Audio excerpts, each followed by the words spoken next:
শুভেচ্ছা। শুরু হলো সব খবর, কম সময় সব খবর একসাথে, নিয়মিত আয়োজন জুড়ে নুসরাত বৃষ্টি। সবাইকে স্বাগত জানাচ্ছি। জাতীয় সংসদ নির্বাচনে পোস্টার ব্যবহার করতে পারবেন না প্রার্থীরা। এর পরিবর্তে বিলবোর্ড, ব্যানার, ফেস্টুন, সামাজিক যোগাযোগ মাধ্যম ব্যবহার করতে পারবেন। রাজনৈতিক দল ও প্রার্থীর আচরণ বিধিমালায় অতি গুরুত্বপূর্ণ ব্যক্তি হিসেবে অন্তর্ভুক্ত করা হয়েছে উপদেষ্টা পরিষদের সদস্যদের। আচরণ বিধিতে যুক্ত হচ্ছে গুরুতর অপরাধে প্রার্থিতা বাতিলের বিধান। সুষ্ঠু, অবাধ ও নিরপেক্ষ নির্বাচন নিশ্চিতে রাজনৈতিক দল ও প্রার্থীদের আচরণ নিয়ন্ত্রণে রাখা গুরুত্বপূর্ণ। প্রতিটি জাতীয় নির্বাচনের আগেই প্রণয়ন করা হয় আচরণ বিধিমালা, যাতে নির্বাচনী মাঠে শৃঙ্খলা ও লেভেল প্লেইং ফিল্ড বজায় রাখা যায়। বিগত 3টি জাতীয় নির্বাচনে প্রার্থী ও দলগুলো আচরণ বিধি লঙ্ঘন করেছে অহরহ। এক সভায় সংসদ নির্বাচন সামনে রেখে দল ও প্রার্থীর আচরণ বিধিমালার খসড়া নীতিগত অনুমোদন দিয়েছে ইসি। তবে আরপিও সংশোধন সাপেক্ষ হবে এটি। সভা শেষে কমিশনার আবুল ফজল সানাউল্লাহ জানান, এবার ভোটের প্রচারে থাকছে না পোস্টার, সামাজিক যোগাযোগ মাধ্যমে চালাতে পারবেন প্রচারণা। বিলবোর্ডের ব্যবহার অতীতে ছিল না, এটাকে ইন করা হচ্ছে। পোস্টার ব্যবহার বাদ করার ব্যাপারে যেটা একটা সংস্কার কমিশনেরও একটা প্রস্তাব ছিল, আমরাও একমত হয়েছি। আমরা পোস্টার ব্যবহার বাদ দেওয়ার ব্যাপারে সম্মত হয়েছি। ব্যানার, ফেস্টুন, প্রতিদ্বন্দ্বী প্রার্থী ইত্যাদিগুলোকে নতুনভাবে সংজ্ঞায়িত করা হয়েছে। তিনি বলেন, রিটার্নিং কর্মকর্তারা কমন প্ল্যাটফর্ম ব্যবহার করবেন, যেখানে প্রার্থীরা ইশতেহার তুলে ধরবেন। হলফনামা দিতে হবে দল ও প্রার্থী উভয়কেই। অতি গুরুত্বপূর্ণ ব্যক্তি হিসেবে যারা বিবেচিত হন, সেখানে উপদেষ্টা মণ্ডলীর সদস্যদেরকেও যোগ করা হয়েছে। বিভিন্ন সরকারি ফ্যাসিলিটির ব্যবহার, যেমন সার্কিট হাউস, ডাক বাংলো, রেস্ট হাউস, এটার উপরে কিছু বিধিনিষেধ দেওয়া হয়েছে। কোনো শিক্ষা প্রতিষ্ঠানে পরিচালনা পর্ষদের সভাপতি বা সদস্য হিসাবে যদি কোনো এই প্রার্থী নির্বাচনে অংশগ্রহণ করেন, কোনো প্রার্থী যদি থেকে থাকেন, তাহলে নির্বাচনে তিনি যখন প্রার্থিতা লাভ করবেন তার আগে তাকে পদত্যাগ করতে হবে। আচরণ বিধিতে অত্যাধুনিক অস্ত্রের পাশাপাশি দা, কুড়ালের মতো দেশীয় অস্ত্রকেও অন্তর্ভুক্ত করেছে নির্বাচন কমিশন। বিধিমালা লঙ্ঘনে যে নর্মাল শাস্তি ছিল আগে, যেটা ছিল 6 মাস কারাদণ্ড এবং 50,000 টাকা জরিমানা, সেটাকে 6 মাস কারাদণ্ড এবং 1.5 লাখ টাকা জরিমানা করা হয়েছে। লাভলি বিথি, যমুনা নিউজ, ঢাকা। জাতীয় নির্বাচনের ব্যাপারে সরকারের কাছ থেকে আনুষ্ঠানিক কোনো নির্দেশনা পায়নি সেনাবাহিনী, তবে নির্দেশনা পেলে দায়িত্ব পালনে প্রস্তুত বাহিনীর সদস্যরা। বৃহস্পতিবার দুপুরে বনানীতে সেনাবাহিনী আইন শৃঙ্খলা নিয়ে নিয়মিত ব্রিফিংয়ে সাংবাদিকদের প্রশ্নের জবাবে বাহিনীর পক্ষ থেকে এমন তথ্য জানানো হয়। ব্রিফিংয়ে কর্নেল মোহাম্মদ শফিকুল ইসলাম বলেছেন, ফেব্রুয়ারিতে জাতীয় নির্বাচনের বিষয়ে সেনাবাহিনী এখনও আনুষ্ঠানিক নির্দেশনা পায়নি, তবে নির্দেশনা পেলেই কাজ শুরু করবে। আরও জানান, সীমান্তে পুশ ইন নিয়ন্ত্রণে বর্ডার গার্ড ও কোস্টগার্ড একই সাথে কাজ করছে। বৃদ্ধি করা হয়েছে গোয়েন্দা নজরদারি, তবে সেনাবাহিনী অন্তর্ভুক্ত করার অবস্থা এখনও তৈরি হয়নি। এছাড়া থানচি, রেমাক্রিতে আরাকান আর্মির অবস্থার পরিস্থিতি নিয়ে নিরাপত্তা বাহিনী কাজ করছে। অচিরেই যাতায়াতের নিষেধাজ্ঞা উঠে যাবে। গত যে কোনো ঈদের তুলনায় এবারের যাতায়াতে প্রাণহানির সংখ্যা কম। ঈদযাত্রায় অতিরিক্ত ভাড়া আদায়ের অভিযোগে প্রায় 1200 যানবাহন থেকে 35 লাখ টাকার বেশি যাত্রীদের মাঝে ফেরত দেওয়া হয়েছে বলেও জানিয়েছেন তিনি। আরও জানানো হয়, এ পর্যন্ত সর্বমোট প্রায় 15,000 জনকে গ্রেফতার করেছে সেনাবাহিনী। দেশের নিরাপত্তা, সার্বভৌমত্ব রক্ষায় সেনাবাহিনী প্রস্তুত রয়েছে বলেও সেনা সদরের ব্রিফিংয়ে জানানো হয়েছে। 30 থেকে 40% কমিয়ে নিয়ে আসতে পেরেছি। এ থেকে আপনারা বুঝতে পারেন যে মব ভায়োলেন্স কোনো নির্দেশনা প্রাপ্ত হয়নি, তবে সরকারের নির্দেশনা অনুযায়ী আমরা নির্বাচন সংক্রান্ত দায়িত্ব পালন করব। পুশিনের বিষয়ে আমাদের সীমান্ত বর্ডার গার্ড বাংলাদেশ এবং কোস্টগার্ড তারা সতর্ক এবং সচেষ্ট আছে, তারা টহল বৃদ্ধি করেছে। এই বিষয়ে সেনাবাহিনী অন্তর্ভুক্ত হওয়ার মতো বিষয় এখনো অনুভূত হয়নি বলে সেনাবাহিনী আপাতত। সংঘাতের এক সপ্তাহের মাথায় ইসরায়েল জুড়ে বড়সড় হামলা চালিয়েছে ইরান। রাজধানী তেল আবিব সহ ইসরায়েলের 4 স্থানে ক্ষেপণাস্ত্র হামলা চালায় তেহরানের মধ্যে 3টি স্থানের মধ্যে ইসরায়েলে টার্গেট করা হয় সামরিক ও গোয়েন্দা স্থাপনা। বিশ্বব্যাপী অবস্থিত একটি হাসপাতালেও সরাসরি আঘাত হানে ইরানি ক্ষেপণাস্ত্র। আর তার কিছুক্ষণ আগে ইরানের আরাক ও খন্দাব শহরের আশপাশের পারমাণবিক স্থাপনায় হামলা চালায় ইসরায়েল। রাতের নিস্তব্ধতা ভেদ করে একের পর এক ইরানি ক্ষেপণাস্ত্র ছুটে যাচ্ছে ইসরায়েলের দিকে। পশ্চিম তীর জেরুজালেমের আকাশে ধরা পড়ে সেই দৃশ্য। কিছুক্ষণ পরই প্রতিরক্ষা ব্যবস্থা ভেদ করে ইসরায়েলের কমপক্ষে 4টি স্থানে আঘাত হানে মিসাইলগুলো। বৃহস্পতিবার ভোররাত থেকে ইসরায়েলে বড়সড় অভিযান চালায় ইরান। টার্গেট করা হয় মধ্য এবং দক্ষিণ ইসরায়েলের 4 স্থান, এর মধ্যে 3টি মধ্যাঞ্চল এবং তেল আবিবের কাছাকাছি এলাকা। আইডিএফ এর কমান্ড সেন্টার সহ একটি গোয়েন্দা স্থাপনা ধ্বংসের দাবি করে তেহরান। ক্ষতিগ্রস্ত হোলন নামক এলাকার একটি আবাসিক স্থাপনা। দক্ষিণ ইসরায়েলের বীরশেবায় একটি হাসপাতালে সরাসরি আঘাত হানে ইরানের ক্ষেপণাস্ত্র। পাশাপাশি শকওয়েভের কারণে মারাত্মক ক্ষতিগ্রস্ত হয় ভবনটি, ভেঙে পড়ে ছাদের একাংশ। ব্যাপক ক্ষতির কথা স্বীকার করলেন প্রধানমন্ত্রী নেতানিয়াহু। আমরা অনেক ক্ষতির সম্মুখীন হচ্ছি, বেদনাদায়ক ক্ষতি, কিন্তু আমাদের বাহিনী শক্তিশালী, জনগণ শক্তিশালী। রাষ্ট্র হিসেবে ইসরায়েল আগের চেয়েও বেশি শক্তিশালী। মন্ত্রণালয়গুলোকে নির্দেশ দিয়েছি যাতে ক্ষতিগ্রস্ত সকলকে সহায়তা দেয়। এর কিছুক্ষণ আগেই ইরানের আরাক এবং খন্দাব শহরের আশপাশের এলাকায় হামলা চালায় আইডিএফ, যেখানে তেহরানের ভারী জল পারমাণবিক রিয়েক্টর অবস্থিত।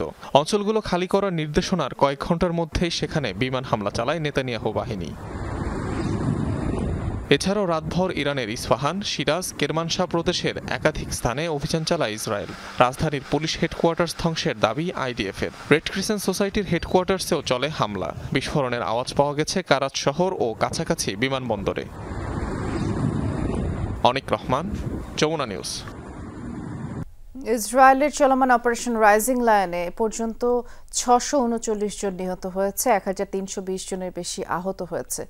বুধবার এই তথ্য প্রকাশ করেছে ওয়াশিংটন ভিত্তিক সংস্থা হিউম্যান রাইটস অ্যাক্টিভিস্টস। জানিয়েছে নিহতদের মধ্যে 263 জন বেসামরিক নাগরিক, 154 জন নিরাপত্তা বাহিনীর সদস্য, আর বাকিদের পরিচয় নিশ্চিত করা যায়নি। ইরানের স্থানীয় গণমাধ্যমের তথ্য এবং নিজস্ব নেটওয়ার্কের মাধ্যমে হতাহতের সংখ্যা যাচাই করা হয়েছে বলেই জানিয়েছে সংস্থাটি। ইসরায়েলের সাথে 7 দিন ধরে চলমান সংঘাতে হতাহতের বিষয়ে নিয়মিত হালনাগাদ তথ্য প্রকাশ করছে না ইরান। সবশেষ 224 জনের মৃত্যু, 1277 জন আহতের খবর জানিয়েছে তারা।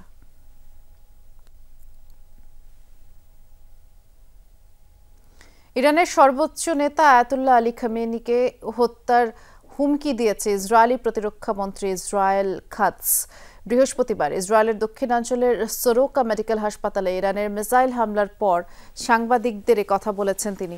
আয়াতুল্লাহ আলী খামেনির নির্দেশনাতেই হাসপাতালে হামলা চালানো হয়েছে বলে তিনি অভিযোগ করেন। খামেনি ইসরায়েলের অস্তিত্ব চায় না বলে অভিযোগ করেন ইসরায়েলি প্রতিরক্ষা মন্ত্রী। আর সাংবাদিকদের সাথে কথোপকথনে এক পর্যায়ে ইরানের সর্বোচ্চ নেতাকে হত্যার হুমকিও দেন তিনি।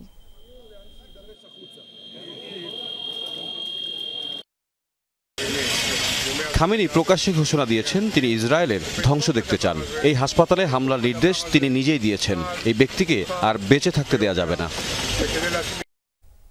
এদিকে ইসরায়েলের জন্য ড্রোন তৈরির অভিযোগে 18 নাগরিককে আটক করেছে ইরান। তাদের সবাইকে উত্তর পূর্বাঞ্চলীয় মশহাদ শহর থেকে আটক করা হয়।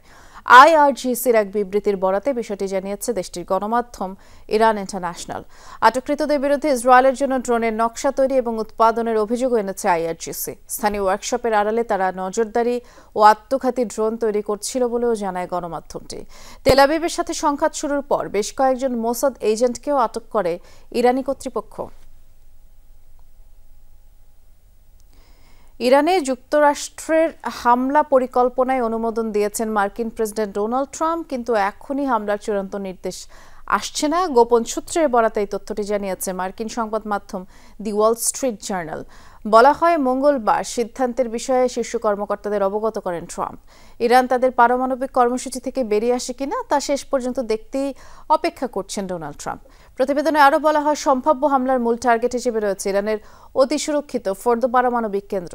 এর আগে মধ্যপ্রাচ্যে সেনা উপস্থিতি বাড়ানোর ঘোষণা দেয় যুক্তরাষ্ট্র। এরই ধারাবাহিকতায় রওনা হয়েছে বিমানবাহী রণতরী ইউএসএস নিমেৎস। যুদ্ধবিধ্বস্ত তেহরান থেকে 100 বাংলাদেশিকে দূতাবাসের উদ্যোগে নিরাপদে সরানো হয়েছে বলে জানিয়েছে পররাষ্ট্র মন্ত্রণালয়। সেখানে থাকা আরও 300 জন নিজ দায়িত্বে শহর ছেড়েছেন বলেই ধারণা সরকারের। পররাষ্ট্র মন্ত্রণালয়ের সচিব নজরুল ইসলাম বলেছেন, পাকিস্তান অথবা তুরস্ক হয়ে প্রয়োজনে বাংলাদেশিদের দেশে ফেরানো হবে। ইরানে থাকা বাংলাদেশিদের কারো হতাহতের খবর নেই বলেও আশ্বস্ত করেন তিনি। সহকর্মী মাহফুজ মিশুর রিপোর্ট। টানা 7 দিনের ইসরায়েলি হামলায় ইরানের রাজধানী তেহরানের বড় অংশ ধ্বংসপ্রায়। মূল শহরের অন্তত 90% বাসিন্দা চলে গেছেন নিরাপদ স্থানে। তেহরানের কেন্দ্রেই বাংলাদেশ দূতাবাস। পরিবারের সদস্য সহ সেখানে ছিলেন 40 জন। সব মিলিয়ে তেহরানে বসবাস 400 বাংলাদেশির। এদের মধ্যে তেহরান ছাড়তে দূতাবাসে যোগাযোগ করেছিলেন 100-র মতো বাংলাদেশি। বৃহস্পতিবারের মধ্যে পর্যায়ক্রমে তাদের নিরাপদ স্থানে সরানোর দাবি করেছে দূতাবাস। চেষ্টা আছে স্থলপথে আশপাশের কোনো দেশ হয়ে তাদের ঢাকা ফেরানোর।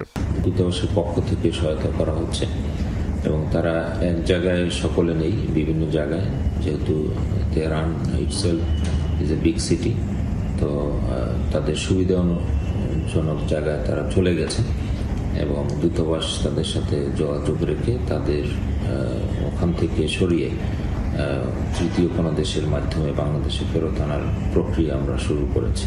তেহরানের অন্য বাংলাদেশিরাও মূল শহরে নেই বলে ধারণা পররাষ্ট্র মন্ত্রণালয়ের। তবে ইন্টারনেট চালু না থাকায় ঢাকা তেহরান যোগাযোগ কঠিন হলেও মোবাইল নেটওয়ার্ক চালু আছে এখনও।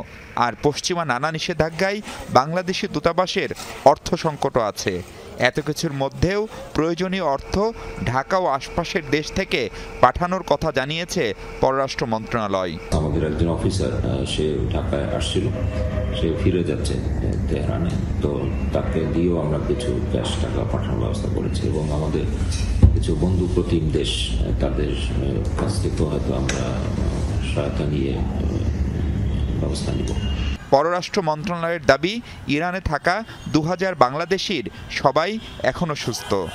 অবশ্য হিসেবের বাইরে দেশটিতে আরও অন্তত 12,000 বাংলাদেশি আছে বলে ধারণা করা হয়। এখন পর্যন্ত আমাদের দূতাবাসের কোনো কর্মকর্তা ব্যাপারে কোনো হতাহতের খবর নেই। মাহফুজ মিশু, যমুনা নিউজ, ঢাকা। ছাত্র জনতার অভ্যুত্থান দিবস হিসেবে 5 আগস্ট সরকারি ছুটি ঘোষণার সিদ্ধান্ত নিয়েছে অন্তর্বর্তী সরকার। প্রধান উপদেষ্টার নেতৃত্বে 9 উপদেষ্টার বৈঠকে এই সিদ্ধান্ত হয়েছে বলে জানিয়েছেন সংস্কৃতি উপদেষ্টা। ফরেন সার্ভিস একাডেমিতে প্রেস ব্রিফিংয়ে এই সিদ্ধান্ত জানানো হয়। আর এ সময় প্রেস সচিব শফিকুল আলম জানিয়েছেন 5 আগস্টের আগেই জুলাই ঘোষণাপত্র দেয়া হবে। এজন্য পরিকল্পনা উপদেষ্টা ওয়াহিদুদ্দিন মাহমুদকে প্রধান করে কমিটি গঠন করা হয়েছে। জুলাই গণ আন্দোলনের 1 বছর পূর্তি হতে যাচ্ছে। অন্তর্বর্তী সরকার এ নিয়ে মাসব্যাপী কর্মসূচি নিতে যাচ্ছে। 1 জুলাই থেকে কর্মসূচি চলবে 5 আগস্ট পর্যন্ত। এই বিষয়ে জানাতে ফরেন সার্ভিস একাডেমিতে সংবাদ সম্মেলন প্রধান উপদেষ্টার প্রেস উইংয়ের।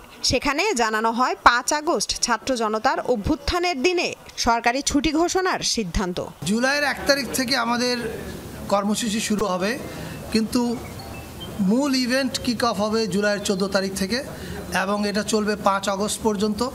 এবং আমাদের এই কর্মসূচির মূল উদ্দেশ্যটা হচ্ছে জুলাইতে যেরকম পুরো বাংলাদেশ এক হয়েছিল, আবার সেই অনুভূতিটাকে ফিরিয়ে আনা। 5 আগস্ট একটা ছুটি ঘোষণা করা হবে, সেটা হচ্ছে ছাত্র জনতার অভ্যুত্থান দিবস হিসাবে পালিত হবে। এটা এবছর থেকে প্রতি বছরই পালিত হবে। জুলাই ঘোষণাপত্র কবে দেয়া হবে এর ডেডলাইনও জানানো হয় ব্রিফিংয়ে। প্রেস সচিব বলেন, ঘোষণাপত্রের জন্য পরিকল্পনা উপদেষ্টাকে প্রধান করে কমিটি গঠন করা হয়েছে। জুলাই প্রোক্লেমেশনটা যাতে খুব 5 আগস্টের আগে এটা দেওয়া যায়, সেই জন্য একটা কমিটি করা হয়েছে। এই কমিটির নেতৃত্ব দিবেন হচ্ছে ডক্টর ওয়াহিদুদ্দিন মাহমুদ, আমাদের প্ল্যানিং অ্যাডভাইজার। প্রেস সচিব বলেন, রাষ্ট্রীয় প্রচার মাধ্যম বিটিভির স্বায়ত্তশাসন নিশ্চিতে কমিটি গঠনের সিদ্ধান্ত হয়েছে।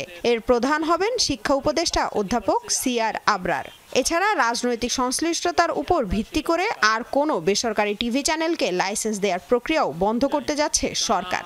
সামনে আরও টিভি লাইসেন্স যদি দেওয়া হয়, সেক্ষেত্রে কি নীতিমালা থাকবে দেওয়ার জন্য, সেগুলো ওনারা ফর্মুলেট করবেন। লামিয়া তিথি, যমুনা নিউজ, ঢাকা। রাষ্ট্রপতি নির্বাচনের ক্ষেত্রে বিদ্যমান ব্যবস্থার পরিবর্তনের ব্যাপারে সম্মত হয়েছে সব রাজনৈতিক দল। আর সেই সাথে প্রধানমন্ত্রী ও রাষ্ট্রপতির ক্ষমতায় ভারসাম্য আনতে হবে। জাতীয় ঐকমত্য কমিশনের সাথে দলগুলোর দ্বিতীয় পর্যায়ের আলোচনায় এসব প্রস্তাব উঠে আসে। ঐকমত্য কমিশনের vice chairman doctor Ali Riaz বলেছেন, জুলাই মাসের মধ্যেই ঐকমত্যের বিষয়ে চূড়ান্ত সিদ্ধান্ত হবে। সকালে রাজধানীর ফরেন সার্ভিস একাডেমিতে জাতীয় ঐকমত্য কমিশনের দ্বিতীয় ধাপের 4র্থ দিনের আলোচনা। এদিন সংলাপে অংশ নেয় তৃতীয় দিনের সংলাপে থাকা সব দলই। সকাল 11:40 সংলাপ শুরু হওয়ার আগে ব্রিফিং করেন জাতীয় ঐকমত্য কমিশনের vice chairman doctor Ali Riaz. বলেন, অনেক বিষয় সমাপ্তি টানা সম্ভব হলেও অমীমাংসিত রয়ে গেছে কিছু প্রসঙ্গ। আমাদের হাতে সময় তো স্বল্প, আসলে খুবই স্বল্প সময়, কারণ আমরা জুলাই মাসের মধ্যেই এইটার একটা চূড়ান্ত পরিণতি জায়গায় যেতে হবে, একটি জাতীয় সনদ তৈরি করতে হবে। আলোচনার মধ্যাহ্নভোজের বিরতিতে কথা বলেন বিভিন্ন দলের প্রতিনিধিরা। রাষ্ট্রপতি নির্বাচনের ক্ষেত্রে বিদ্যমান ব্যবস্থার পরিবর্তনে সবাই একমত বলে জানান তারা। 500 ইলেকটোরাল বোর্ডের মধ্যে গোপন ব্যালটের মাধ্যমে রাষ্ট্রপতি নির্বাচিত হবে। রাষ্ট্রপতির ক্ষমতা কি হবে সেই লক্ষ্যে রাষ্ট্রপতি নির্বাচনের পদ্ধতিটা কানেক্ট করার অনেকে আলোচনা করেছেন। রাষ্ট্রপতিকে কিছুটা সম্মান, মর্যাদা এবং ক্ষমতা ভাগ করে দেওয়া দরকার। বিদ্যমান ব্যবস্থা যেটা আছে সেটার একটা বদল ঘটাতে হবে। সরকারের প্রধান নির্বাহীর সাথে রাষ্ট্রপতির ক্ষমতার যেটা যৌক্তিক ভারসাম্য দরকার, এ ব্যাপারে আমরা সবাই একমত। জাতীয় নির্বাচনের মতো স্থানীয় নির্বাচনেও তত্ত্বাবধায়ক সরকার চায় জামাত। ইলেকশন যদি প্রপার না হয় তো তাহলে যারাই হবেন তারা তো জনপ্রতিনিধি হবেন না। সেই জন্য কেয়ারটেকার সরকার দিনে পার্লামেন্ট এখন লোকাল গভর্নমেন্টের নির্বাচনে জনগণের প্রতিনিধিত্বমূলক যে সদস্যরা থাকবেন তাদেরকে নিয়ে এক্সটেন্ডেড ইলেকট্রাল কলেজ হবে for the election of the president of this country. কমিশনের সংলাপে 14 দলীয় জোটের 2 শরিক দলকে আমন্ত্রণ জানানোয় ক্ষোভ প্রকাশ করে গণ অধিকার পরিষদ ও বাংলাদেশ লেবার পার্টি। আওয়ামী লীগের দোসর ছিল, তারাও কিন্তু এখানকার আলোচনায় বিভিন্ন দলের প্রধানদের মারফতে তদবির করে এখানে এসেছে। এই বিষয়টি নিয়ে আমরা আজকে প্রশ্ন তুলেছি এবং এই বিষয়ে পরবর্তী মিটিংয়ে এই বিষয়ে আমরা একটা সমাধান চাবো যে যারা দোসর তাদেরকেই জাতীয় ঐকমত্য কমিশনের বৈঠকে না ডাকার জন্য। তানফির মৌসুম, যমুনা নিউজ, ঢাকা। শেখ হাসিনার আদালত অবমাননার মামলায় অ্যামিকাস কিউরি নিয়োগ দেওয়া হলো। 25 জুন জ্যেষ্ঠ আইনজীবী AY মশিউজ্জামানের বক্তব্য শুনবেন ট্রাইব্যুনাল। 227 জনকে হত্যার লাইসেন্স পেয়েছে গাইবান্ধার এক ছাত্রলীগ নেতার সাথে এমন ফোনালাপের প্রমাণ মেলার পর সাবেক ও পলাতক প্রধানমন্ত্রীর বিরুদ্ধে আদালত অবমাননার অভিযোগ আনা হয় ট্রাইব্যুনালে। আমার তো সারা বাংলাদেশে 227টা মার্ডার কেস। আমি বলছি সবাই তালিকা করো, তোমরাও তালিকা করো, কারণ অন্তত 227 জনকে মারার লাইসেন্স পেয়ে গেছি। শেখ হাসিনাকে আদালতে হাজির হতে বিজ্ঞপ্তি জারি করা হয় পত্রিকায়। তার অনুপস্থিতিতে ট্রাইব্যুনাল শুরুতেই জানিয়ে দেন, বারবার বলার পরও যেহেতু সাবেক প্রধানমন্ত্রী আদালতে হাজির হননি, তাই ন্যায় বিচারের স্বার্থে একজন অ্যামিকাস কিউরির বক্তব্য শোনা হবে। 25 জুন বুধবার সিনিয়র আইনজীবী AY মশিউজ্জামানের বক্তব্য শুনবেন ট্রাইব্যুনাল। ফর অল ফেয়ারনেস এবং তাদেরকে পুনরায় সুযোগ দেওয়ার জন্য এবং আইনের সঠিক ব্যাখ্যা গ্রহণের জন্য ট্রাইব্যুনাল আজকে একটি আদেশ জারি করেছেন। সেটি হলো ট্রাইব্যুনাল রুলসের 41 বিধি মোতাবেক একজন অ্যামিকাস কিউরি নিয়োগ করেছেন এই মামলায় মতামত গ্রহণের জন্য এবং আদালতকে সহায়তা করার জন্য। আজ শুনানিতে ছিলেন চিফ প্রসিকিউটরের পরামর্শক ব্রিটিশ আইনজীবী টবি ক্যাডম্যানও। সাংবাদিকদের তিনি বলেন, ট্রাইব্যুনালের বিচারকে হাইজ্যাক করেছিল আওয়ামী লীগ সরকার। ন্যায় বিচারের স্বার্থেই ফিরে এসেছে এই ট্রাইব্যুনাল। তবে আন্তর্জাতিক ও দেশীয় বিচারের মধ্যে কিছু পার্থক্য থাকবেই, দেন সেই ইঙ্গিত।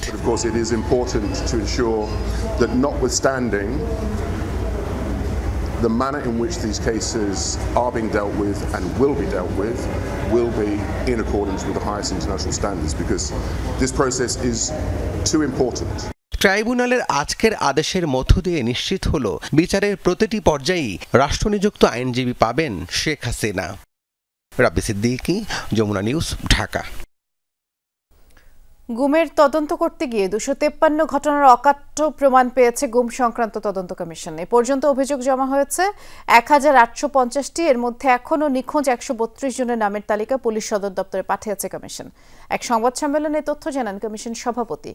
গুম করে ভারতে পাঠিয়ে দেওয়ার প্রমাণও মিলেছে। এক্ষেত্রে ভারতের কারাগারে থাকা এবং পশ্চিম হয়ে আসা বাংলাদেশিদের তালিকা পররাষ্ট্র মন্ত্রণালয়ের কাছে চেয়েছে কমিশন। দ্বিতীয় অন্তর্বর্তী প্রতিবেদন প্রধান উপদেষ্টার কাছে জমা দেওয়ার সপ্তাহ দুয়েক পর গণমাধ্যমের মুখোমুখি গুম সংক্রান্ত তদন্ত কমিশন। কমিশন প্রধান জানান, প্রায় 2000 অভিযোগের মধ্যে 250-এর বেশি প্রমাণ পেয়েছেন তদন্তকারীরা।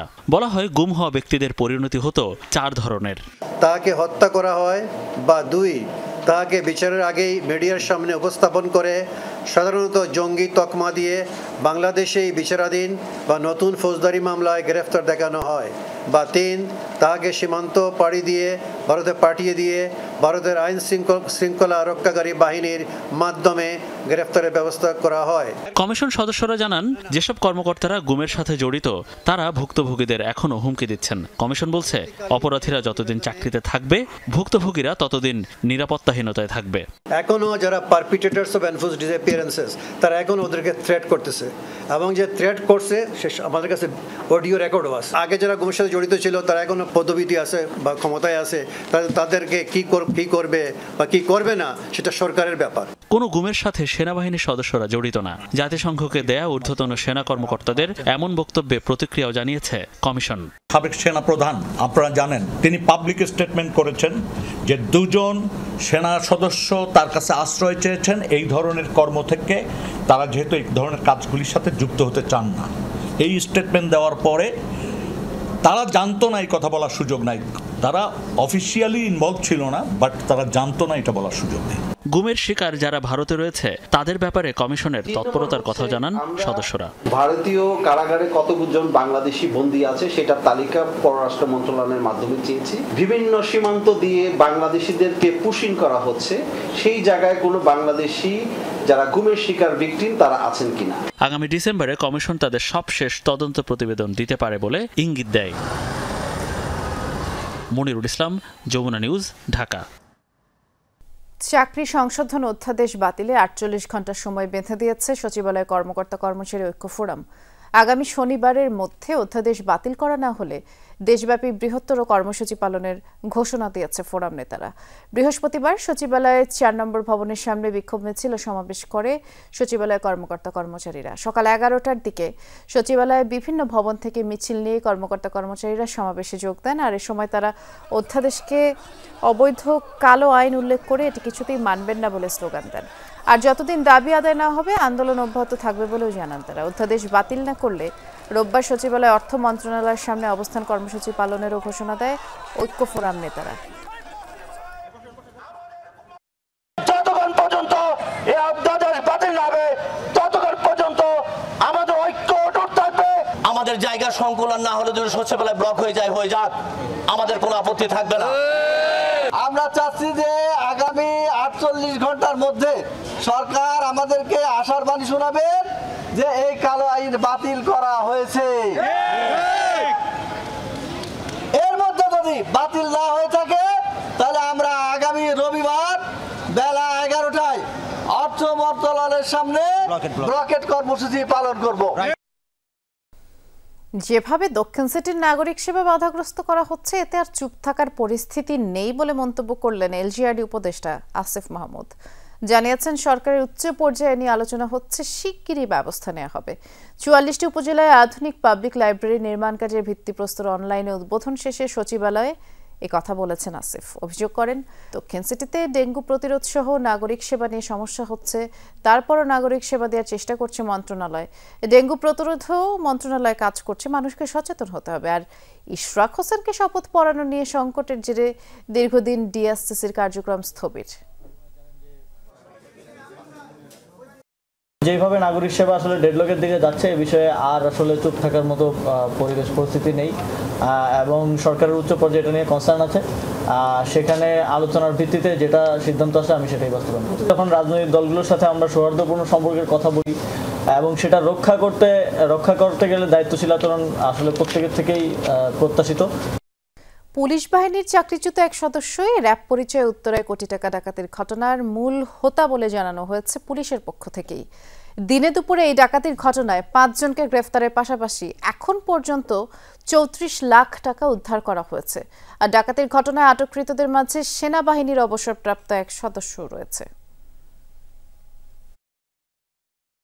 14 জুন সকাল 9টা উত্তরার 13 নম্বর সেক্টর থেকে এজেন্ট ব্যাংকিংয়ের 1 কোটি 8 লক্ষ টাকা নিয়ে অফিসের দিকে যেতেই হঠাৎ এমন বাধায় পড়ে দিক বেদিক ছুটতে থাকেন প্রতিষ্ঠানটির কর্মীরা। বাইক রেখে দৌড়ে পালালেও আইনশৃঙ্খলা বাহিনীর পোশাকে থাকা ব্যক্তিরা ভুক্তভোগীদের টেনে হেঁচড়ে গাড়িতে তোলে। ঘটনার ভিডিও সামাজিক যোগাযোগ মাধ্যমে ছড়িয়ে পড়লে শুরু হয় পুলিশের তৎপরতা। এমন ঘটনার 5 দিনের মাথায় মূল পরিকল্পনাকারী সহ মোট 5 জনকে গ্রেপ্তারে সক্ষম হয় পুলিশ। মূল পরিকল্পনাকারী তার নাম হচ্ছে গোলাম মোস্তফা ওরফে শাহিন। সে বাংলাদেশ পুলিশের মানে চাকরিচ্যুত সদস্য। তো সে আগেও এই ধরনের ঘটনা ঘটেছে, তার বিরুদ্ধে অনেকগুলো মামলা রয়েছে। আর সেনাবাহিনীর অবসরপ্রাপ্ত একজন সার্জেন্ট রয়েছে, নাম হচ্ছে শেখ মোহাম্মদ জালালউদ্দিন ওরফে রবিউল, বয়স হবে 43-44 মতো। তো সে ক্যাপ্টেন পরিচয় দিয়ে সব জায়গায় চলতো আর কি এই কাজ করতো। বৃহস্পতিবার দুপুরে এক সংবাদ সম্মেলনে জানানো হয়, ডাকাতির টাকা লুটের পর ভুক্তভোগীদের তুরাগ এলাকায় ফেলে রেখে আসা হয়। আমরা ওখানে জানতে পেরেছি 6 হতে 7 জন লোক গাড়িতে ছিল, হাইস মাইক্রোটিতে ছিল। তো তার মধ্যে 5 জন লোক নেমেছিল, 2 জন দাঁড়িয়ে ছিল আর 3 জন ওদেরকে ধরেছে র্যাবের কোটি পরিহিত। তো সেজন্য আমাদের কাছে প্রায়োরিটি ছিল গাড়ি উদ্ধার, টাকা উদ্ধার এবং লোক গ্রেপ্তার। ডাকাতির সহায়তায় কারা তথ্য পাচার করেছিল সে বিষয়ে পুলিশের অনুসন্ধান চলছে বলেও জানানো হয় সংবাদ সম্মেলনে। তো ভবিষ্যতে এই সম্পর্কে জানতে পারলে আমরা।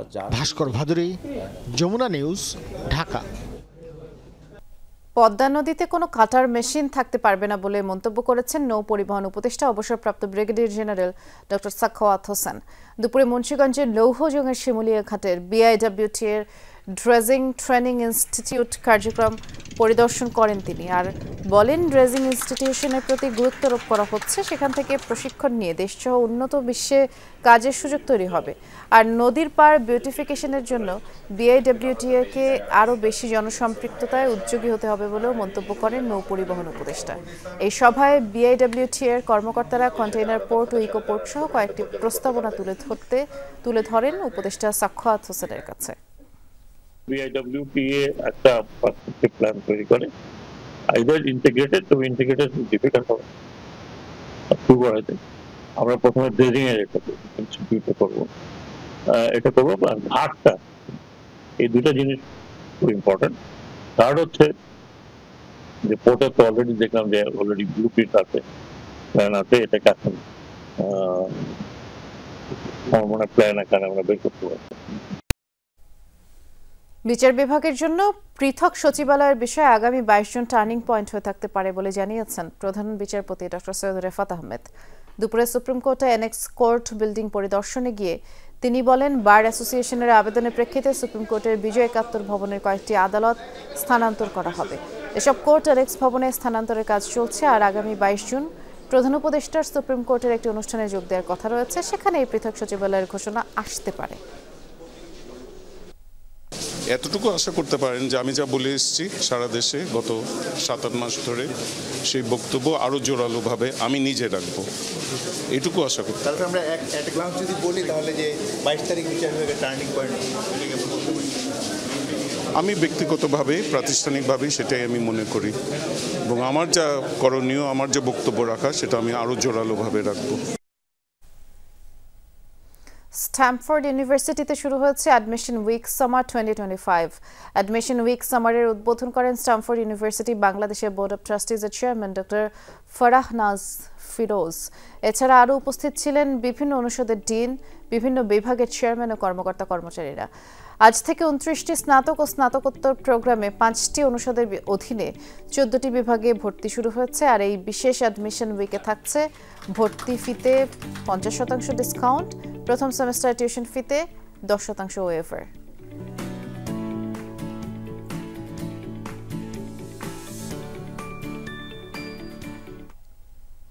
শুরু হলো বিইউপি 17তম বার্ষিক সিনেট সভা। বিইউপির উপাচার্য senate chairman major general Mahbubul আলমের সভাপতিত্বে সকালে বিজয় অডিটোরিয়ামে এই সভা অনুষ্ঠিত হয়।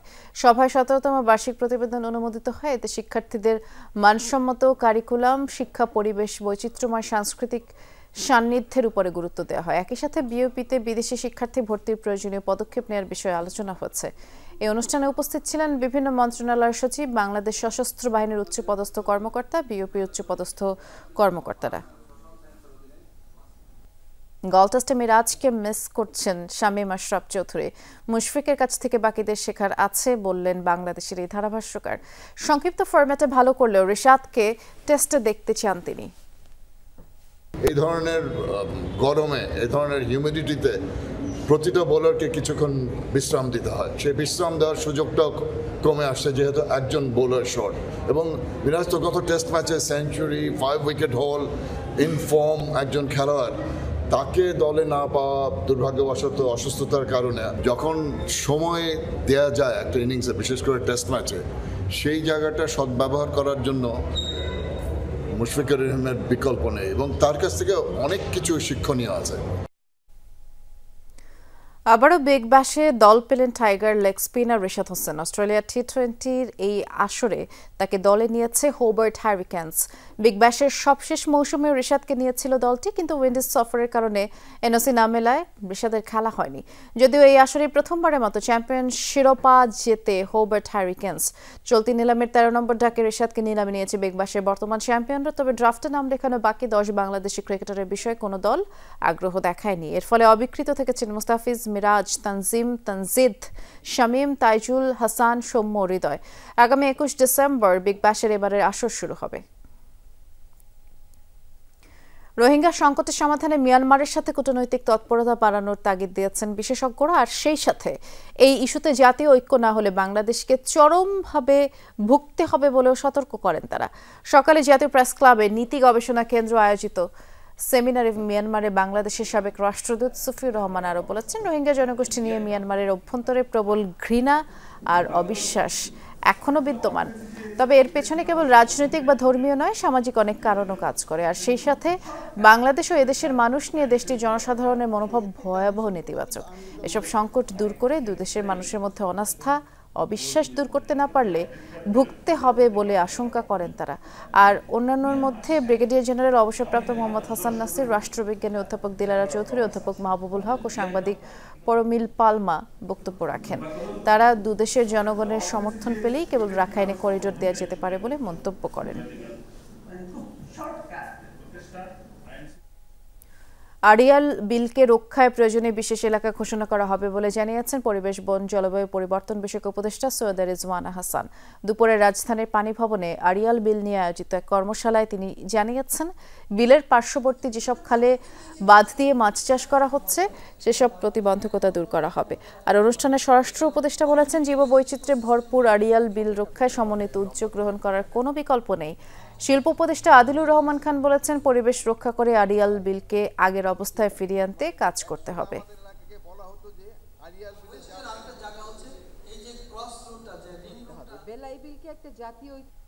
আড়িয়াল বিলকে আমরা বিশেষ জীববৈচিত্র্য সমৃদ্ধ এলাকা ঘোষণা করতে পারি। একটা প্রোটেকশন স্ট্যাটাস তাকে দিতে হবে। না দেওয়া পর্যন্ত আমরা আসলে ধ্বংসযজ্ঞটা থামাতে পারবো না। প্রাকৃতিক সম্পদে আধার আড়িয়াল বিল রক্ষায় বাস্তবধর্মী, কার্যকর ও সমন্বিত পদক্ষেপ গ্রহণ এখন সময়ের দাবি। আড়িয়াল বিল হচ্ছে একটা উদাহরণ, বাংলাদেশের নদী নালা খাল বিলগুলো কিভাবে দখল হয়ে যায় সেটার একটা উদাহরণ। বরগুনার পাথরঘাটায় কোস্টগার্ড সদস্যের উপরে হামলার ঘটনায় 2টি ট্রলিং বোট জব্দ এবং 2 আসামিকে আটক করে পুলিশে সোপর্দ করেছে কোস্টগার্ড। দক্ষিণ জোনের staff officer lieutenant commander Rifat Ahmed জানিয়েছেন, গত 17 জুন 2টি ট্রলিং বোট জব্দের সময় জেলেরা কোস্টগার্ডের উপর হামলা চালায়, পিকআপ ভ্যান, মোটরসাইকেল ধ্বংস করে। এ সময় ফাঁকা গুলি ছোড়েন কোস্টগার্ড সদস্যরা। পরে বোট মালিক ও জেলেদের বিরুদ্ধে মামলা করে কোস্টগার্ড।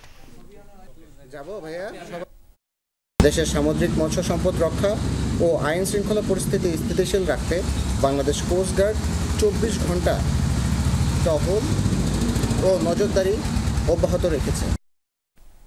ছিল আজকে সব খবর, সব আপডেট। সাথে থাকার জন্য ধন্যবাদ। নিরাপদে থাকবেন।